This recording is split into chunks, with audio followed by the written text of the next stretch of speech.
Magandang araw po sa inyong lahat. Sana ay nasa mabuti kayong kalagayan, Terran, at simulan na natin ang kwento ni Vlad ng Sora. Habang papasok ng mas malalim sa sinaunang kagubatan, biglang napahinto si Vlad. Napatingin ito sa harapan niya at napamangha. Libo-libong puting paru-paro ang lumilipad sa hangin.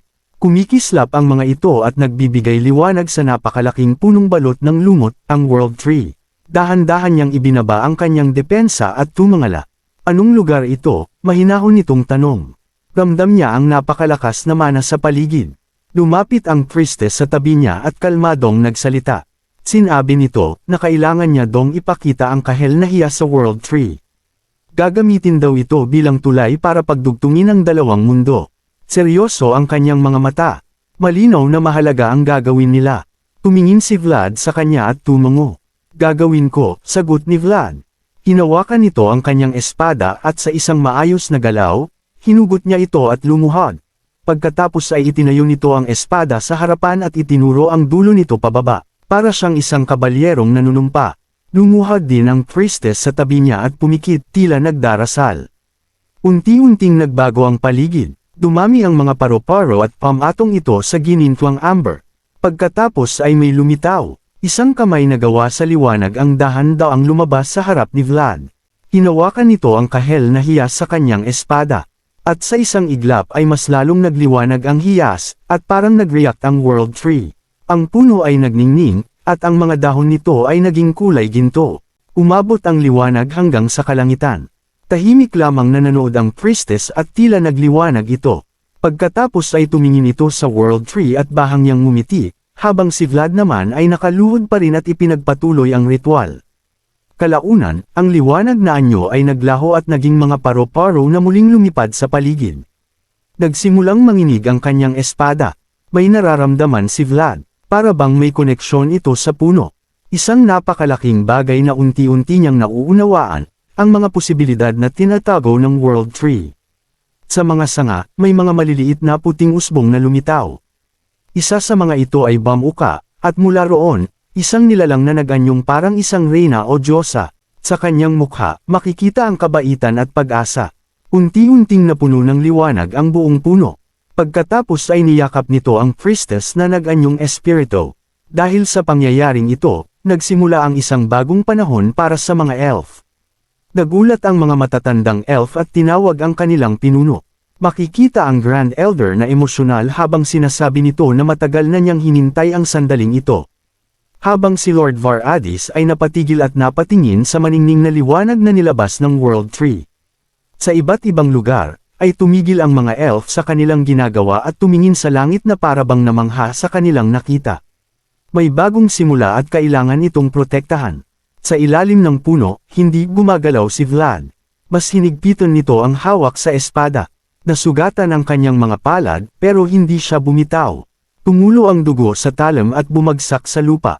Tinanggap niya ang sakit, para iyon sa mga bagong buhay na nagsisimulang mabuo. Sa paligid, mas marami pang bulaklak ang namukadkad.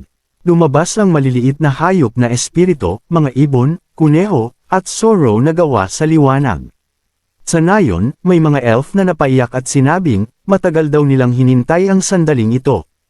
At dito ay sinabing, dumating na ang tagsibol sa Ashrena. Unti-unting hamina ang liwanag at may isang puting bulaklak ang nahulog mula sa itaas at damapo sa ulo ni Vlad. Pagod na pagod si Vlad at nakaluhod sa lupa.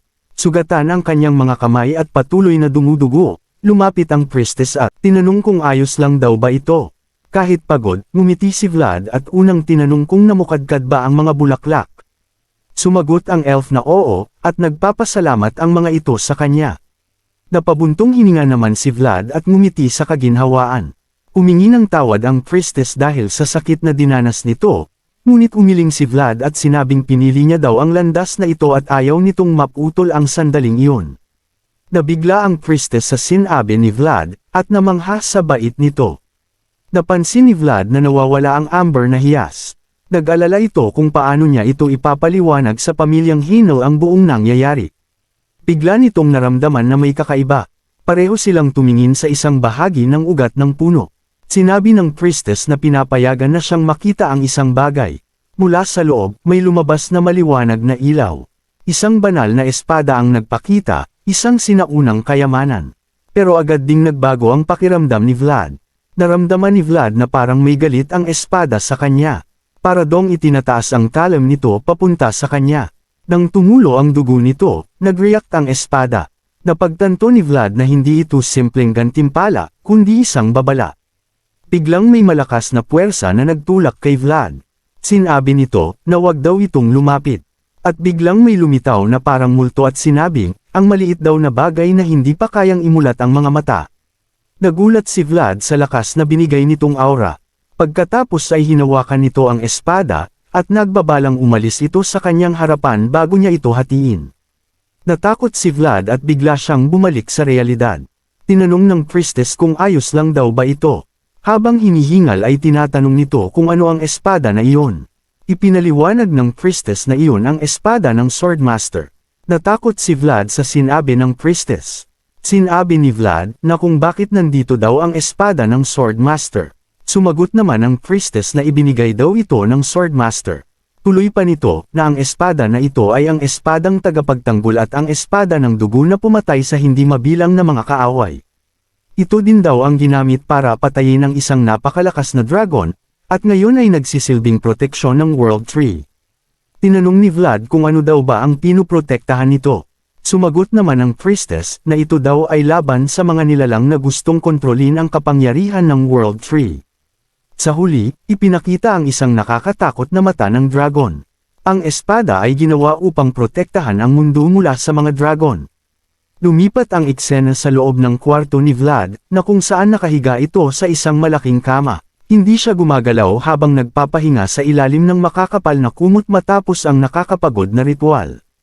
Ngunit hindi nagtagal ang katahimikan, at biglang may sumulpot na napakalaking espiritong espada na lumulutang at naglabas ng napalakas na aura.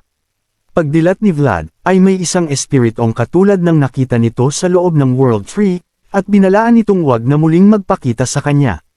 Nakaramdam si Vlad ng mabigat at nakakatakot na aura, pagkatapos ay bigla nitong ibinaon ang espada sa dibdib ni Vlad. Kasabay nito, ay nabasag ang lahat. Biglang napabangon si Vlad sa kama, hingal na hingal at agad nitong hinawakan ang kanyang dibdib habang pilit na humihinga. Sinabi nito, na isa daw itong malinaw na babala direkta sa kanya. Naalala pa rin nito ang madilim na kabalyero. Ramdam pa rin niya ang matinding galit nito. Umupo siya sa kama at tumingin sa kanyang mga kamay na nakabalot ng benda. Isang tanong ang naiwan sa isip nito. Bakit daw sa kanya ito nakaturo? Habang nag-iisip, biglang nagsalita ang misteryosong kabalyero. Tinanong nito kung binangungot daw ba ito. Napalingon si Vlad at nakita ang misteryosong kabalyero na nakaupo sa bintana.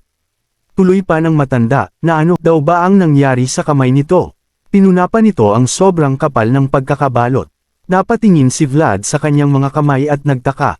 Upang makaiwas sa usapan, tinanong nito ang matanda tungkol sa investigasyon nito. Sinabi ng matanda na ang mga taniman daw ng tiyan ng mga elf ay hinahati sa dalawa, isa para sa mga tao at isa para sa kanila. Tinanong ni Vlad kung normal lang ba iyon. Sumagot naman ang misteryosong kabalyero, na hindi lang iyon simpleng paghihiwalay. Magkaibang uri daw ang halaman na ginagamit.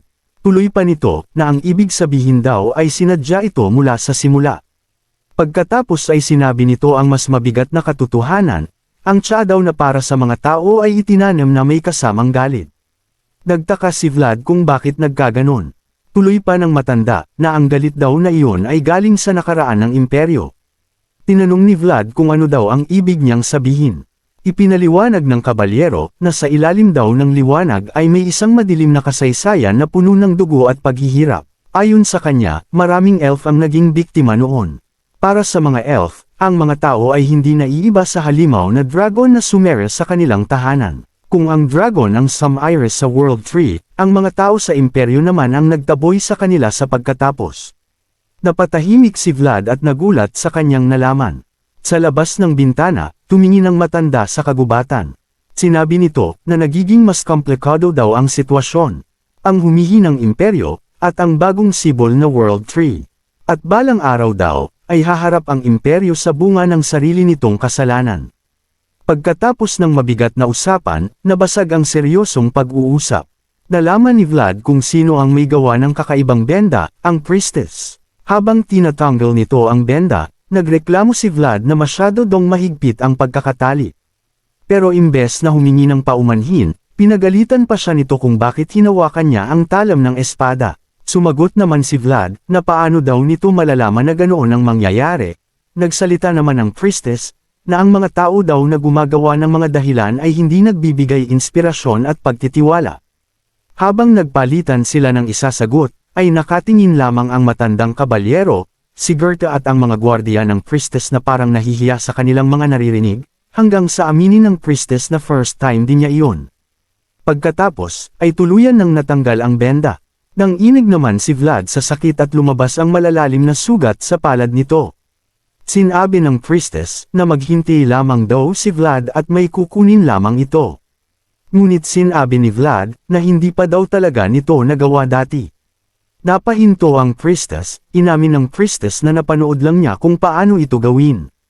Napatingin si Vlad sa kanya, at tila hindi ito makapaniwala. Tinanong ng priestess kung masakit daw ba. Sumagot naman si Vlad, na hindi naman daw, tuloy pa nito, na medyo nakakahiya nga daw, na ang isang kabalyero ay nasugatan ng sarili nitong espada. Pero naging seryoso ang elf. Maingat nitong hinawakan ang kamay ni Vlad at sinabi na ang sugat na iyon ay patunay ng ginawa niyang sakripisyo sa World Tree.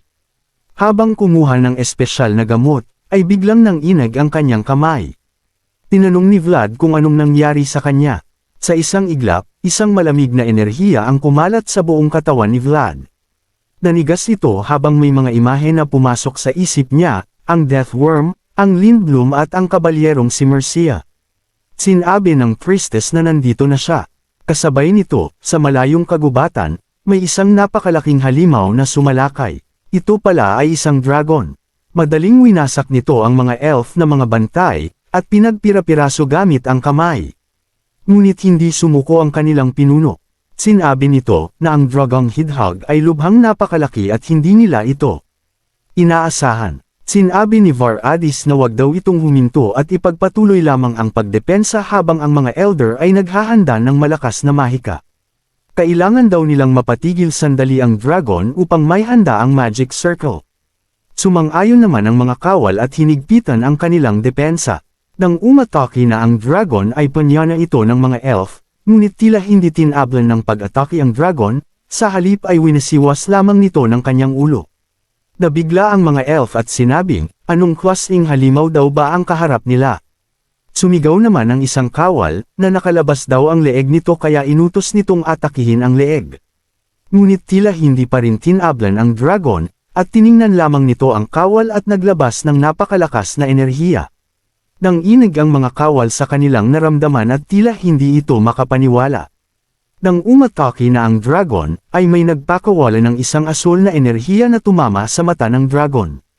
Ito pala ay si Lord Var-Adis.